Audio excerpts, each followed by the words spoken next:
What's going on, everybody? Welcome to the Filsinger Games Character Spotlight with Mike and Brock. I'm Mike. I'm Brock, and tonight we're joined again by Dave Little. I'm Dave. How you doing? Sorry, I cut you off. You're going to introduce It's good. yourself. Yeah, it's all good. We're going to talk about Cheerleader Melissa tonight. Dave's got the card too. He chose her. Mike wanted us to talk about a female wrestler for a change since it's National Women's Month here in March. So, good idea. Yeah. And we left it up to Dave to pick the female wrestler, and he chose cheerleader Melissa, a person I had never heard of in my entire life. So I had to do a quick Really. Wikipedia on Okay. her. Yeah, she was I'm rewatching Shimmer from back to the beginning. And she was one of the stars of the original Shimmer. Had a great run in AEW where she was both Raisha Saeed under a burqa and Alyssa Flash, and also had a very good run in Lucha Underground. And I think she's still around, although she's quite the veteran now. Who is she in But Lucha Underground? Mariposa, does that sound right? I think that I, sounds it. I watched Yeah. all of Lucha Underground, so I would have recognized her from that. Okay. Okay. Yeah, Um, that's the name.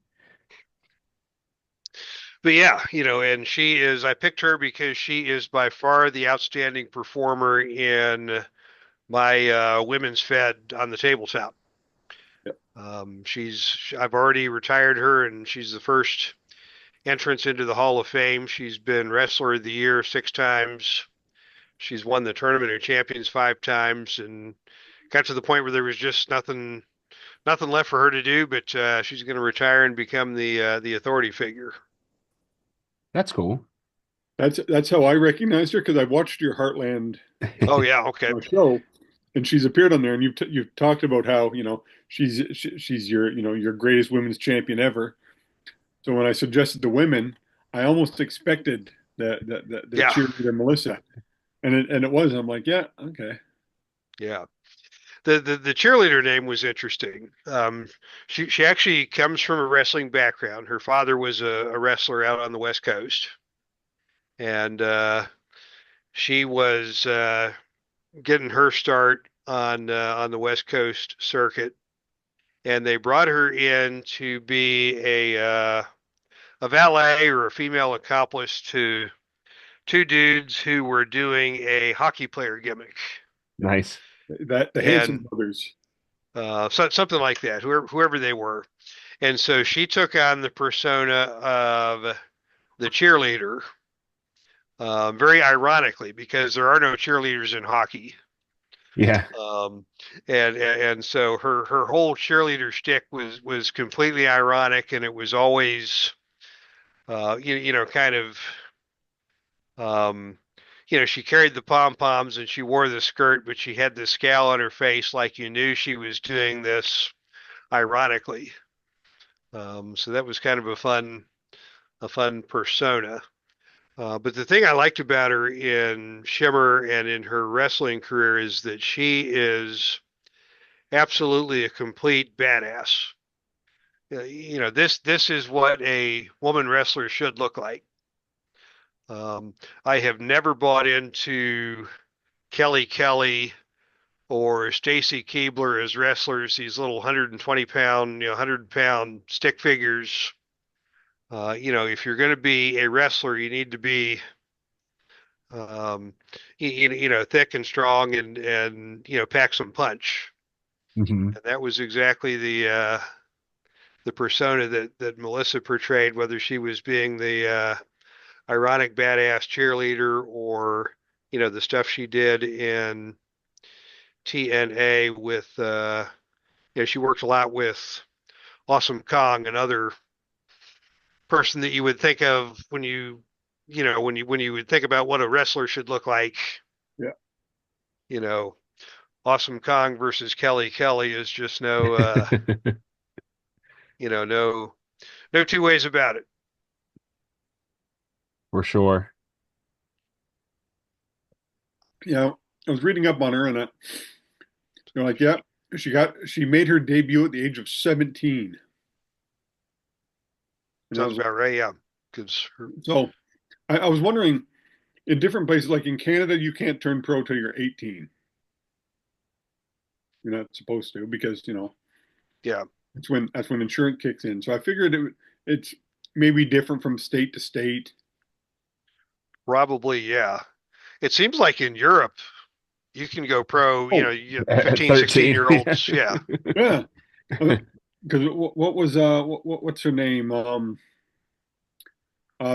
British girl where they made the movie on. Oh, Paige, Paige. Hey, Yeah. Soraya. she Did you guys? it was like 12 years old. She's making a debut against Mhm. her mom, and I'm like, what? Yeah. Did you guys watch that movie? Yeah, it Yep. was good. Yeah, I enjoyed that movie. It was there was plenty of creative license that was taken, but it Oh yeah. was it, was a fun movie, and I especially like the first scene where she and her brother are getting into a fight over the remote control, and Dad walks in, and he was a wrestler, and he's totally starts critiquing them because they're both lousy fighters, and they need to hit each other harder, and work holds on each other better, and good parenting. Did you see the documentary that movie was that caused that movie to be made? I forget what it's No, called. There was a documentary that came out first, but it's pretty good. Like it's more Mhm. factual, I think. yeah, Obviously. But yeah, check that out. Fighting with My yeah, Family, I think is what it's called. because because Paige's mom, Saraya Knight, she was another one who was just a complete badass, She's also in the and Shimmer set as well. yeah, and the thing I always wanted to see that they never quite pulled off, or they actually never pulled off. I would have loved it when Paige was feuding with Charlotte Flair. If Saraya would have just come out and beat the crap out of Ric Flair, how hilarious would that have been? That would have been fun.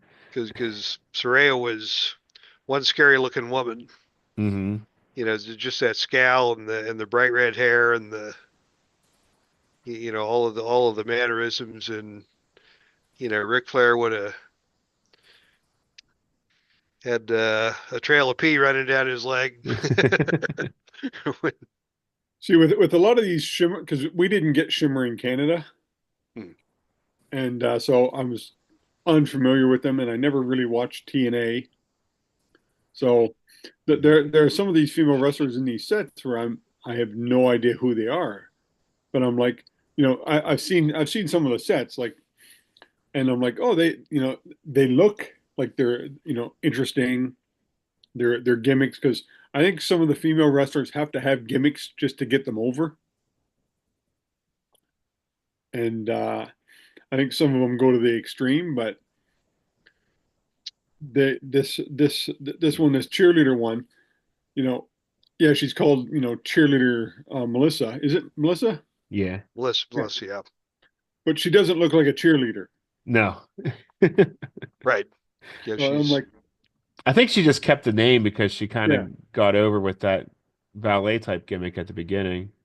yeah. yeah. It certainly caught on, and she was able to build that whole ironic persona around it.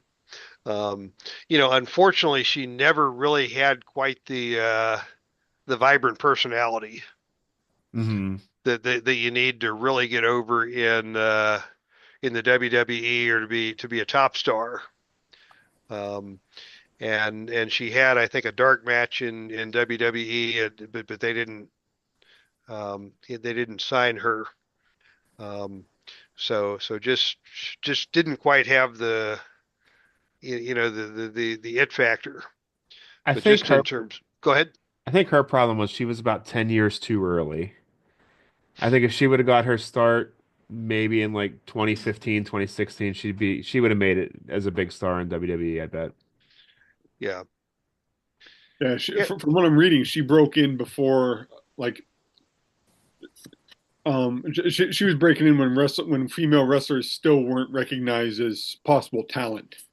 yeah, yeah, and that's all of Shimmer really broke the mold, because before Shimmer, if you wanted to watch women's wrestling, it was going to be Jello matches and bra and Hmm. panties and all of this nonsense that was just a completely sexualized sideshow. And Shimmer gave the legitimate athletes the platform Right.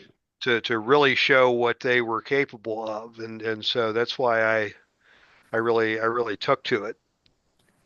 If you go through the Shimmer card sets that Filsinger published, like it's half of WWE's current women's roster. Mm. Right. And other than the ones that came up through their system, they're pretty much all Shimmer people, which is pretty cool.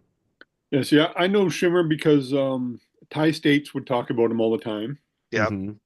And the guy who I went to the con with, Chris Sinclair, he's also tr travels around and he's gone to the States to watch some Shimmer shows. So I know there were two, both those guys were heavily into watching the female Yeah. wrestling and pushed it. So that's where Mm. if any bit that I heard of was from those two guys. Yeah, one of the early stars in Shimmer was Becky Lynch, and she was really really young, when she came over from Ireland to wrestle.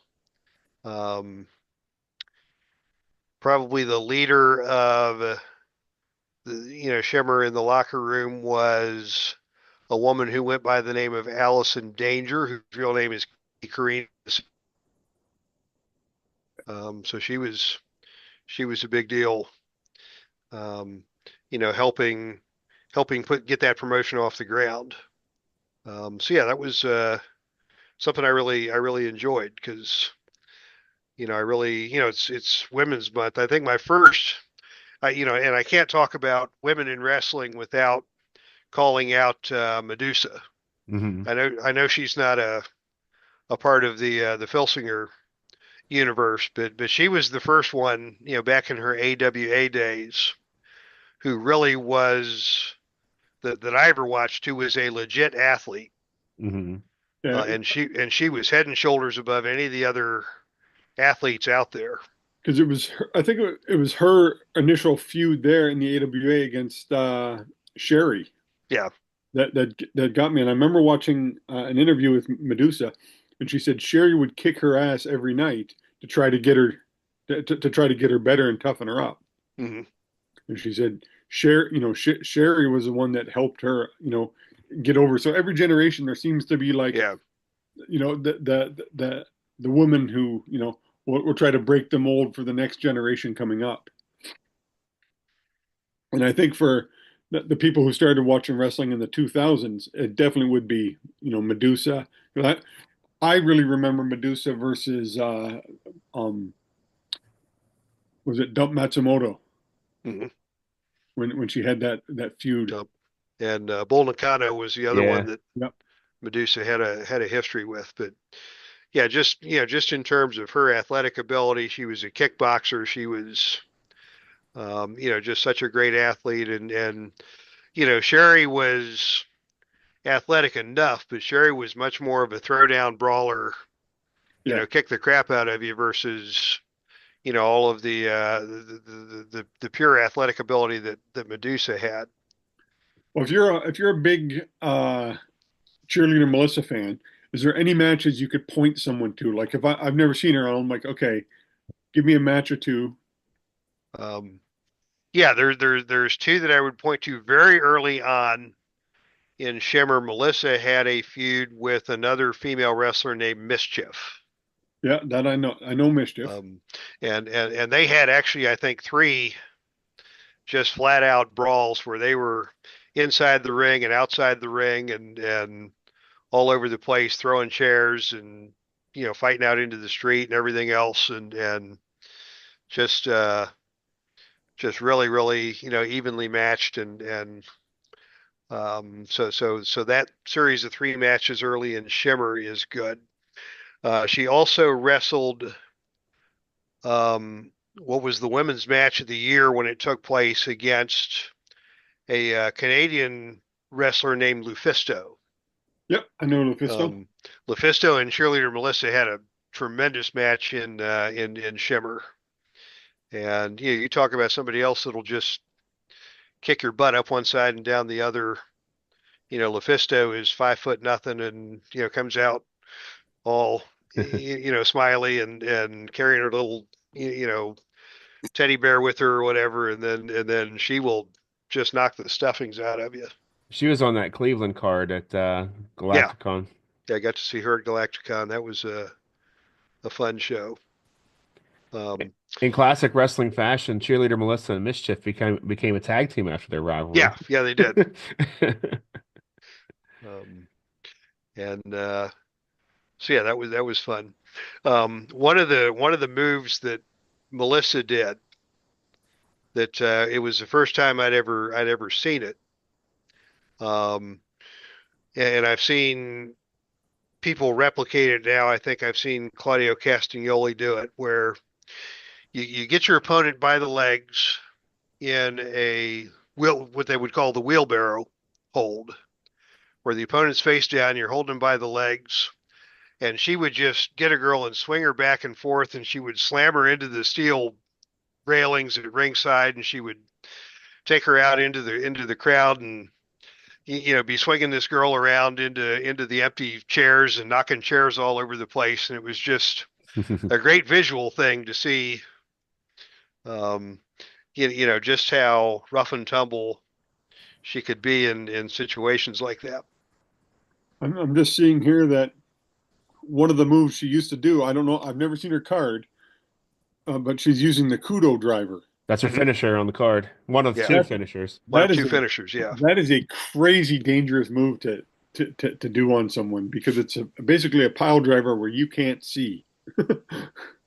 yeah. It's a kind of a back-to-back pile driver Yeah. in essence, and and that is such a good move when she does it, because she really sells how hard it is to execute. Oh, it is. It's not like she's just picking people up and whipping around, but she would try, two or three times a match, and for the first time the opponent would fight out of it, and the next time she would start to get her and couldn't quite get her up, and the opponent would wriggle out, and it usually took two or three tries for her to actually hit the kudo driver, and that really sold um, you know the intensity of performing that move, and then just how the impact of it when she was finally able to execute it. Yeah, 'cause I'm seeing it and I'm like, wow, I've known that move, and that's a move I would never even want to take. Yeah, yeah, yeah, absolutely. Just Mm. because, they got your arms, they they don't know where your head is always could be, and you're going down on your head. And I'm like, Yeah, and you've got to have enough core strength to pick your head up and be sure you land on your shoulders and not on the back of your head. yeah. So good for her on being able to pull that off as a finish because it means they have a lot of trust in her. Because Yeah, Melissa's got a great card. She's got double finishers, Kudo Hmm. Driver, and the Air Raid Crash, which is kind of like the attitude adjustment or what have you. Um, and then the Kondo Clutch. Um, and it was so cool when she would wrestle Mischief, because Mischief was so flexible. Mischief was like a bendo doll in the ring, and so Melissa would do this thing where she would get Mischief over her shoulders, and from behind her back she would be stretching her and banging Melissa's head with her own foot in front of her face. Nice. And yeah, it just looked so incredibly dramatic that the visual was just tremendous. well, I think I'm going to be definitely checking those matches out then, Mischief and Cheerleader Melissa, just to see some of it because that's the one thing about the Filsinger Games and the women's line and say the indie line is all the legends I actually know. I've seen these guys hundreds Hmm. of times, Yeah, but the indie guys I don't know them. The women wrestlers, I don't know a lot of them. Out of the indie guys, I think the only guys I really knew were, Ethan Page and Josh Alexander, because I wrestled with them. Really? Hmm. I wrestled multiple cards with on some of Hmm. those guys, and but yeah, they were the only guys I knew of, on a lot of the indie ones. There's a couple bigger names, every so often, but for the most part, probably about 80% of them I've never heard of these guys, Interesting. and it's just because, Did you watch Ring of Honor? yep. So yeah, if they appeared on Ring of Honor and something like that, on some of those, or larger indie shows, I might, or I'd just be on a show down there, and I don't remember everybody's name. Yeah. You meet guys once. Hey, I'm so and so. I know my opponent, and that's it. Hmm. And but it's neat when you're seeing these guys, like, okay, I'm gonna have to check this person out. Yeah, she's got a really stacked card here. We can run through the stats real quick. She's got a B ropes, B turnbuckle, A ring, A death jump, disqualification of 5, a -2 agility, -1 power, a pin rating of 5-2. Her cage is also a 2. She's got 2 downs on her entire card, double finisher. One's a +1, one's a +2. So double plus finisher. Um, she has that dreaded the number one move on level 3 is a level 2 move, so that's probably her only weak area. 2 straight through moves to level 3 on level 2 offense, a Samoan drop and a curb stomp. She's got into the turnbuckle and into the ropes right above that, with both with a choice. Um, and on level 1, she doesn't have a straight through level 3 move, but she does have a choice C. So there's a pretty good shot at that becoming a level 3 move for most people. Yeah, she had a really interesting way of performing the curb stomp. Um, when you think about the curb stomp now, you think about Seth Rollins, how he comes at it from the side and Hmm.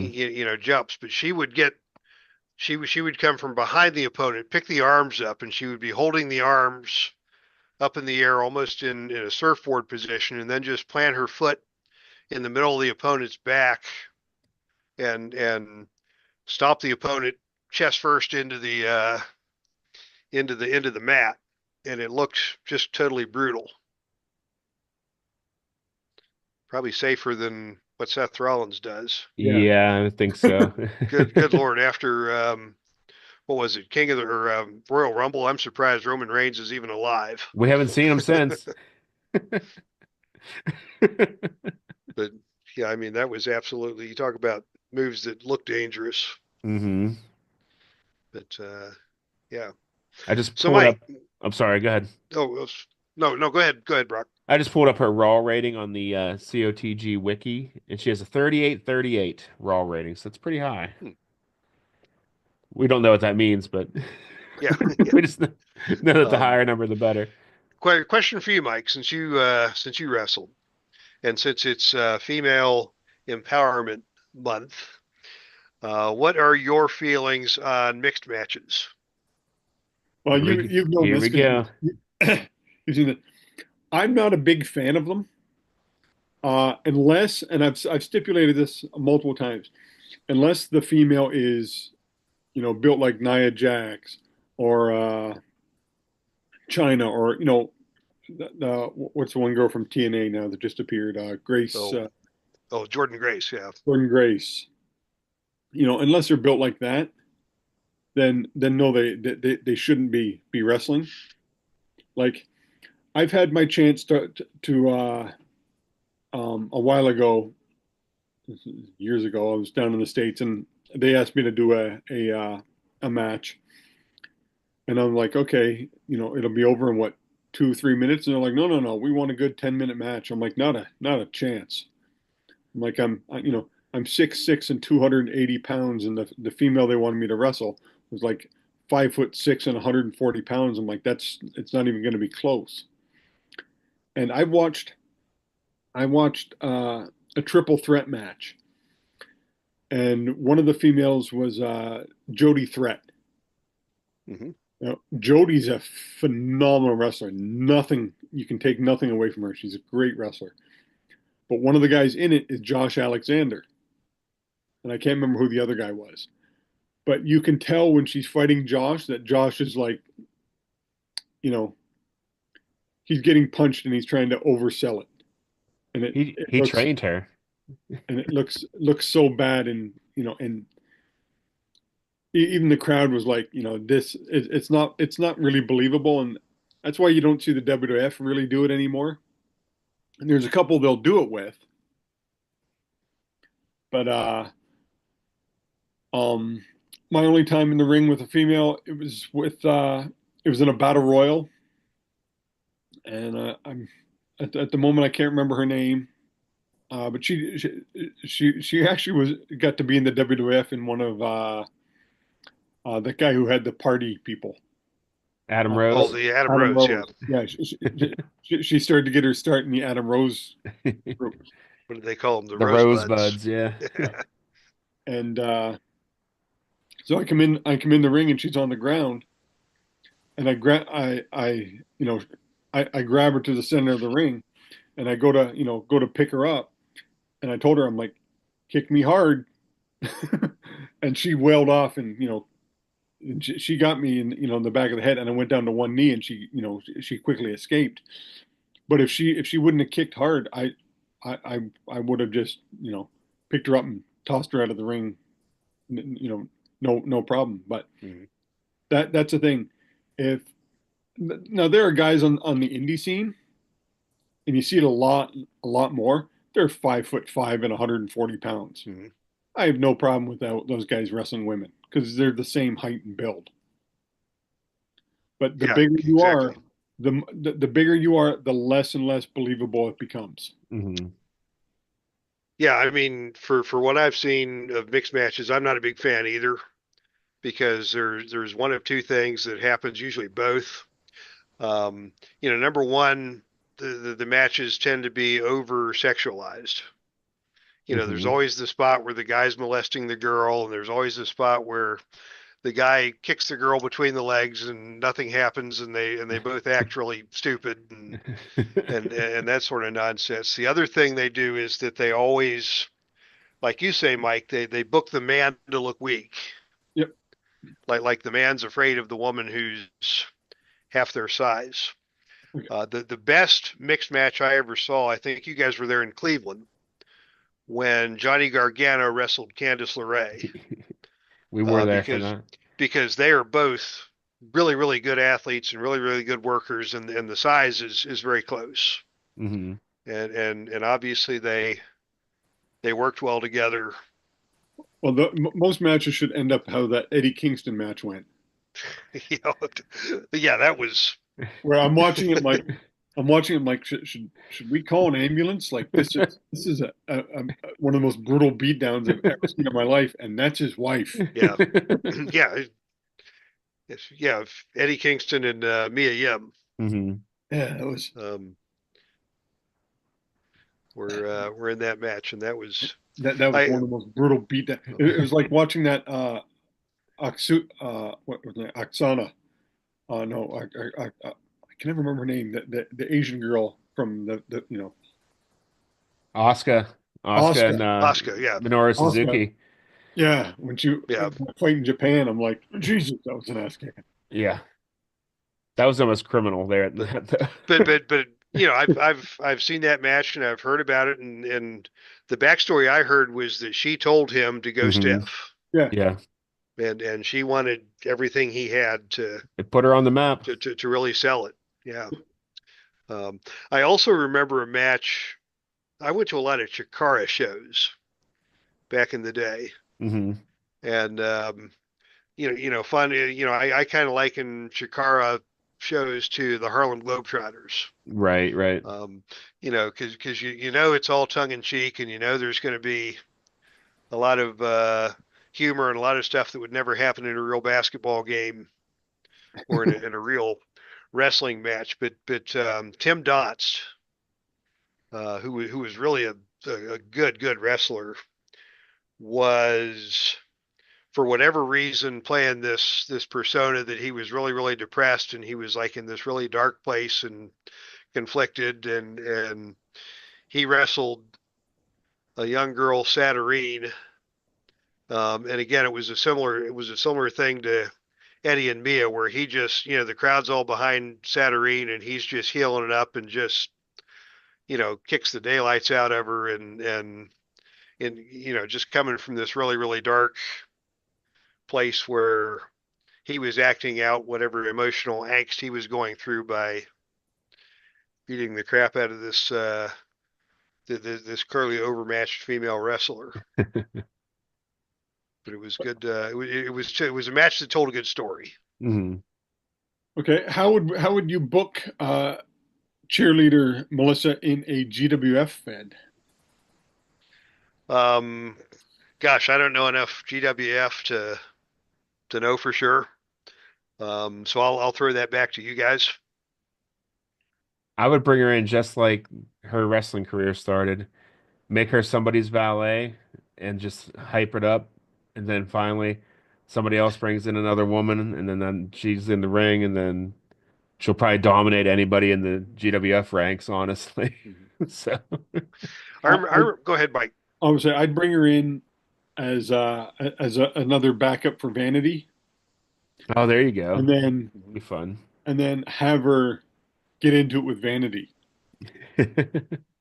because he's one of these guys. He's small enough, Now you could do the, you have to do the conversion chart, but even with the conversion chart, I think there's a she'd beat chance him. she can beat him. I think she'd beat him with the conversion chart. Yeah. She still has two finishers.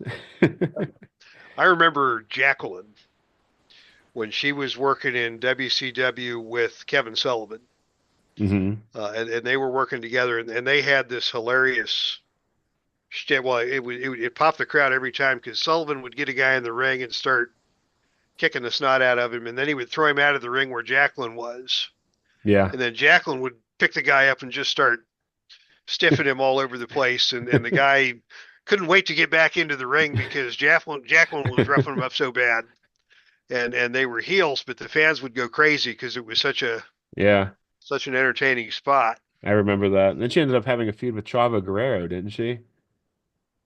That sounds about right. And But Disco Inferno too, I think. Yeah, the other match I remember was Kevin and Jacqueline against Chris Benoit and Woman, Mm.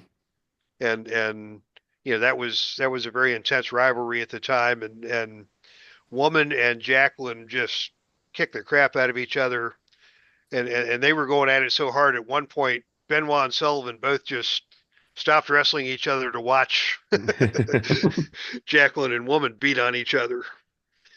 In That's another great. one of those memorable moments. well, that's good. Good But stuff. thanks for joining us, Dave. Yeah, yeah, it's always fun. Getting a different perspective from somebody who's more into the legends and wrestling than and different point of view than we get. Next time Dave's on, we're going to talk about Brian Danielson. That was his Dave's choice, but I asked him, because of Yeah, the so